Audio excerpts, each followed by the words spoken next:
Ayan, ito pakinggan natin 'to. Puta matindi, pinagdasal pa yung demonyo.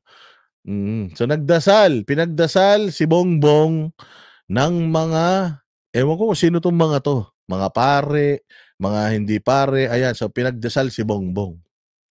Sa sobrang tamad nito ni Bongbong, magdasal mag-isa hindi niya pa kaya.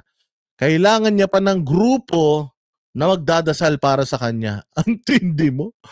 Ang tindi mo, Bongbong, ibang klase ka. Oo, ibang klase ang katamaran mo. Ang dali lang no, no? In the name of the Father, the Son, the Holy Spirit, our Father in heaven, holy be your name. No, simple.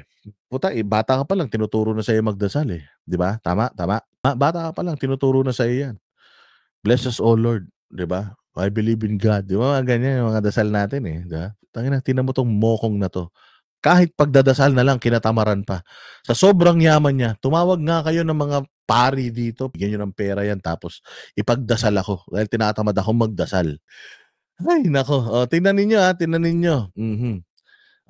I-play natin to tapos tingnan ninyo yung speech niya dito. Ang galing niya mag-speech dito.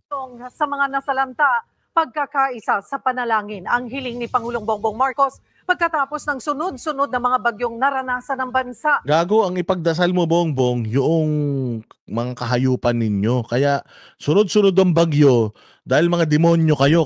Mantakin mo, demonyo. Ipagdasal yung Pilipinas. Di ba? Sabi ng Defenders of the Sun, better step down na. Better step down talaga. Para magawa mo na gusto mo. Gusto mo magparty kayo, magbugbugan kayo kung gusto ninyo. Gusto niyo magtagaan kayo araw-araw. The heck we care. Lumayas kayo sa posisyon dahil wala na kayong karapatan na manatili pa dyan. Sige, tingnan ninyo kung paano speech itong mokong na to. Nasa frontline ng balitang yan, si Maricel Halili. 6 na bagyong sunod-sunod ang humagupit sa bansa. Bukod sa ibinibigay na tulong ng gobyerno, panalangin ang panawagan ni Pangulong Bongbong Marcos.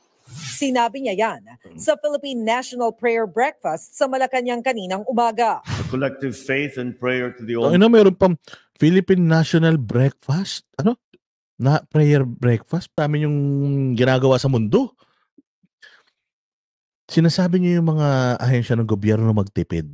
Ano, pinakain niyo na naman yung mga tao dyan. Nagpala mo na naman kayo ng kung sino-sino. Gumastos na naman tayo dyan sa International Prayer. Ano yun? Prayer Breakfast sa Malacanang. National Prayer Breakfast? Dadasal lang kayo. Gusto nyo, mga nakabarong pa kayo? Ha? Magdadasal lang kayo. Gusto nyo, mga nakapustura pa kayo, mga hinayo pa kayo? Pag nagdasal kayo, diretso na kay Papa Jesus. Lord, patawarin mo ko sa kasalanan ko, satanas ako, ganun. Hindi ka nagtataka, 6 na bagyo, sunod-sunod. National Breakfast Prayer Meeting. Inang-ina niyan. Noong panahon ba ni PRD may ganito? National Prayer Breakfast Meeting? Anong pinag-uusapan nyo dito kung paano magdasal? National Breakfast Prayer Meeting.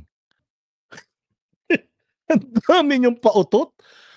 Meron pa kayong prayer meeting Tapos tayo magtitipid pag Pasko, pagdadasal nyo, gusto nyo pa magarbo. Ayaw ng Panginoon yan. Ayaw ng Panginoon ng ganyan. Nagamit nyo pa yung Diyos sa mga katarantaduhan nyo. Walang katarantaduhan sa pagdadasal. Wala. Yung nagdadasal kung ganito, di ba? Kung yung nagdadasal, alam mong walang silbing tao, future yan. Talagang, tsaka National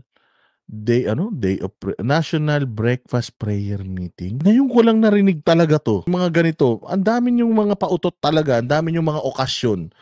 Itinatago nyo na lang sa kung ano-anong pangalan yung mga meeting dyan, mga breakfast meeting, ano-ano pa para lang makapag-garbo kayo ng buhay. Kanyang kaninang umaga. The collective faith and prayer to the Almighty is the most powerful. Ang galing Ang galing magsalita Ang ganda ng speech Bakit kanina tinanong ka lang kung anong pinag-usapan nyo ni Donald Trump?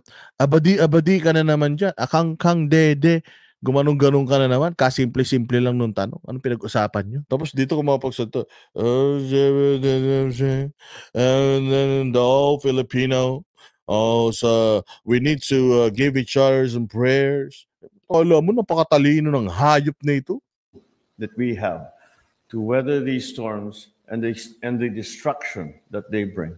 Sama-samang nagdasal ang iba't ibang kinatawan ng simbahan. Tayo, no? The world and our country are facing so much divisiveness.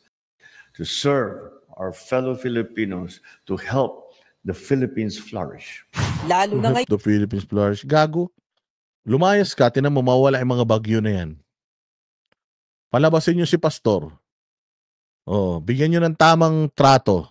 Mawala yung mga bagyo na yan.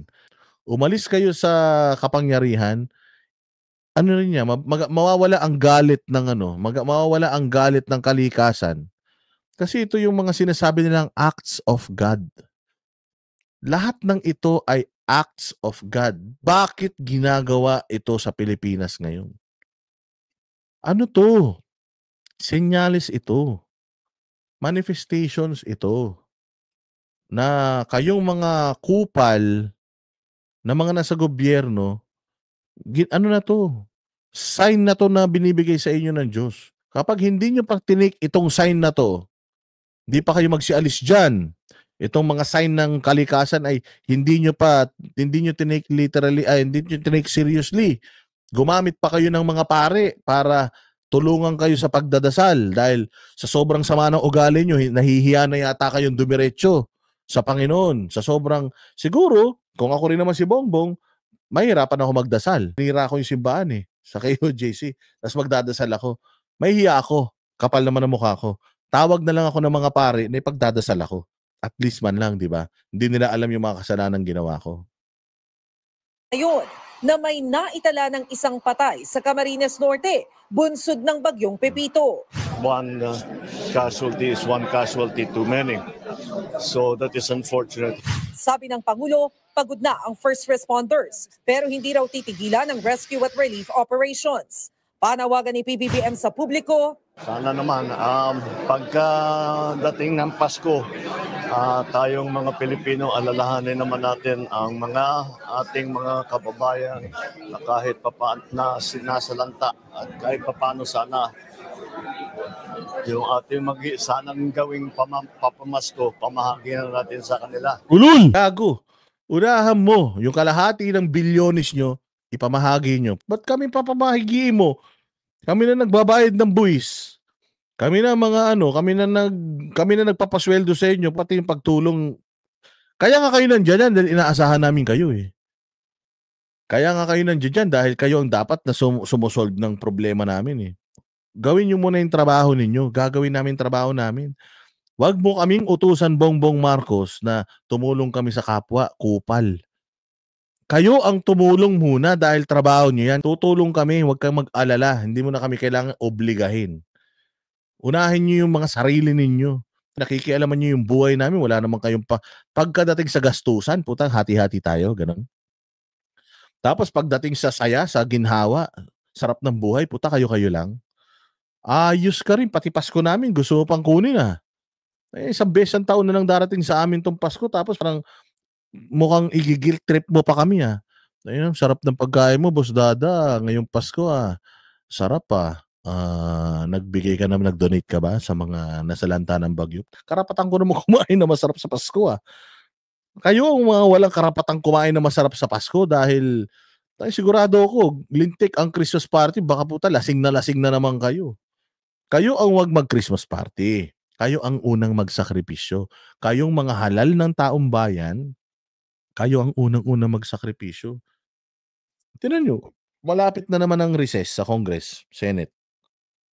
Asa na naman yung mga congressman natin pupunta? Punta na may ibang bansa, punta Switzerland, punta ng Japan. Saan bansa shopping? Pasko Kayo mauna. Kayong mga nasa gobyerno ang maunang magsakripisyo para sa bayan. Hindi kami. Kawawa naman at sila'y naghihirap. Nagbabalita mula sa frontline. Ayan puta, pinagdasal siya. Puta tayo na.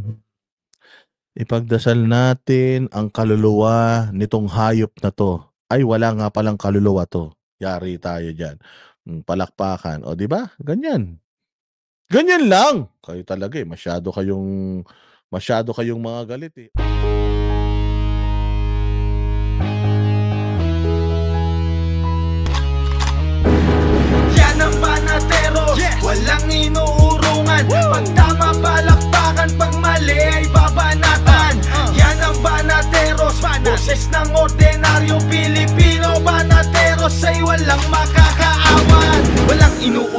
kababayan, banateros ay tinutulungan. Mga ordinaryong Pilipino, bawat mali tinututukan. Handang ituwid mga baliko, kasagutan sa tanong matino.